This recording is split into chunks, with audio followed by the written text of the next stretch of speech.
center, where you have one minor piece out that's completely useless because it's blocked by this pawn.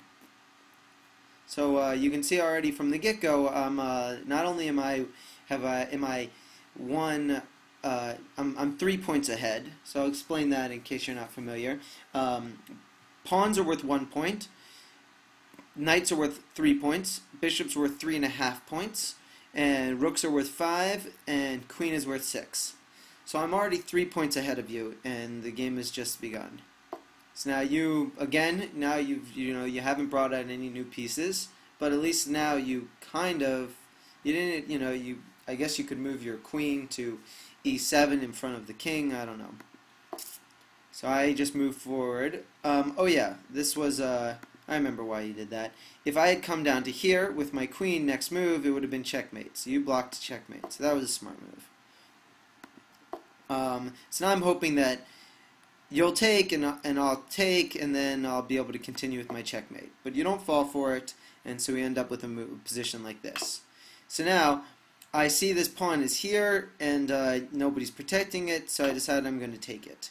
And I'm also pinning your bishop here, because if your bishop moves down to f8, I'll just kill your rook. So now you bring your queen out, and now at this point I bring out a new piece. So now I bring out a new guy into the battlefield. Now all of my soldiers are out in the battle. All of my minor soldiers, at least. This guy, even though he's far away, he's still in the battle because he has infinite range.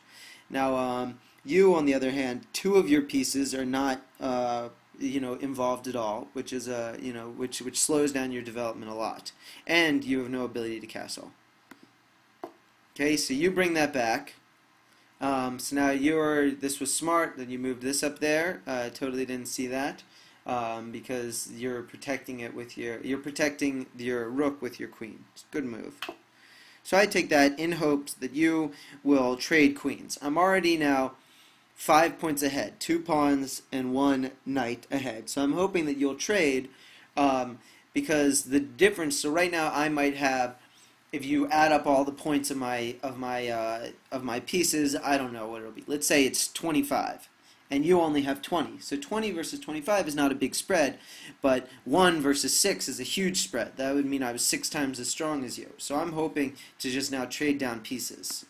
So you don't want to trade, and so I'll let that be fine. I figure I don't want to attack you. If I attack you now with my queen and take your queen, you'll move your bishop up 1. So that gave you a free move of your bishop, and we just traded the queens. I don't want to give you a free move, so if you want to trade, you can come and trade, and I'll get the free move by moving my bishop.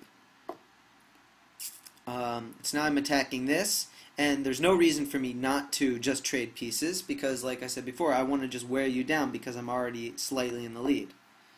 So you attack, and at this point I don't want to run away. I'm just going to forget about the wasted time. Also, even though you get to move your bishop up here, you've kind of locked your bishop in. It doesn't even control much because, again, you have the pawn in the way.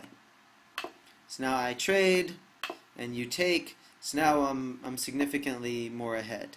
So I meant in this move up here with my rook to castle, but I guess we had a mistake in Facebook chess, whatever. So it didn't work out, but it turned out to be alright. So now you attacked me. I really don't want to run away, but I have to. And you moved forward again, and I really don't want to run away, but I have to. And you come and attack here. That was a good move.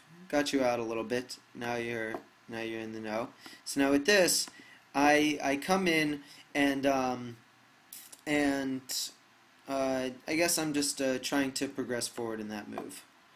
So now, this was a silly move of yours, because before, in order to get my rook into the game, I would have had to move my rook to here, to this white space at d1, that's 1 move, and then I'd have to move my bishop out of the way, that's 2 moves, and then move my rook down, that's 3 moves. So instead of, in order to get him into the playing field of moving 3 times, I can just take your piece for nothing, and now, bam, this guy's in the game. So that was a big mistake. And nobody's protecting the pawn that he's attacking. So you move forward, I move forward in hopes again that you'll just trade in order to weaken you down because I know I'm ahead. You don't trade. I move. This was also a mistake because moving this here from h6, your bishop from h6 to f4, I'm just going to bring this g pawn down, and then you'll back up one, and then I'll bring my h pawn down, and then you'll go right back to where you were, and it says if you gave me two free moves. So there we go. You move down, and then you move back. So you gave me one free move. So I decide I want to trade. And now I'm actually, not only am I just trading, but I'm setting you up for an attack. There's a trick that you can do with the knight. Lots of people have trouble visualizing two moves of the knight.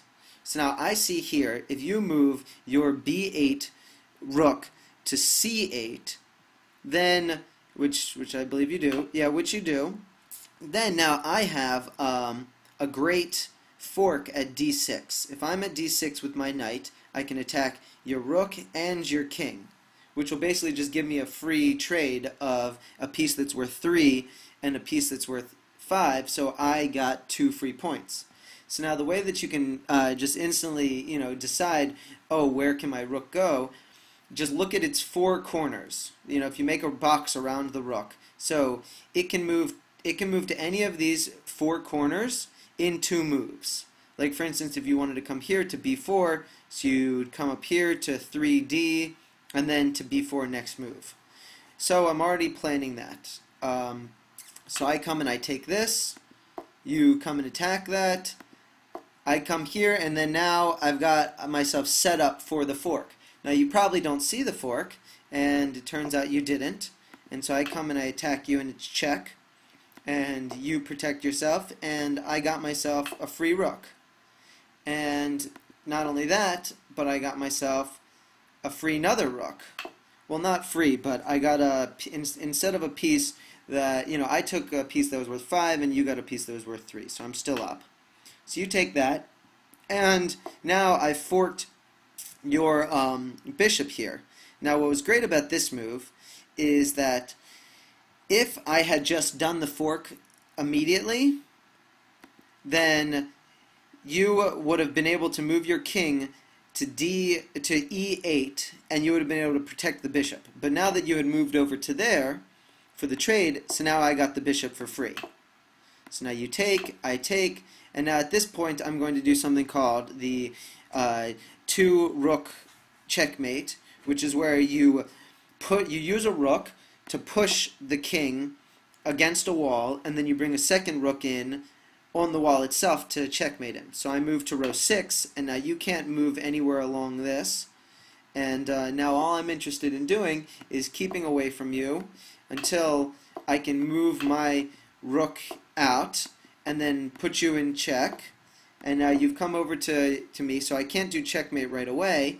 What I can do is I can run over to here, and now you can't move anywhere. You're pinned to the wall, and it's checkmate.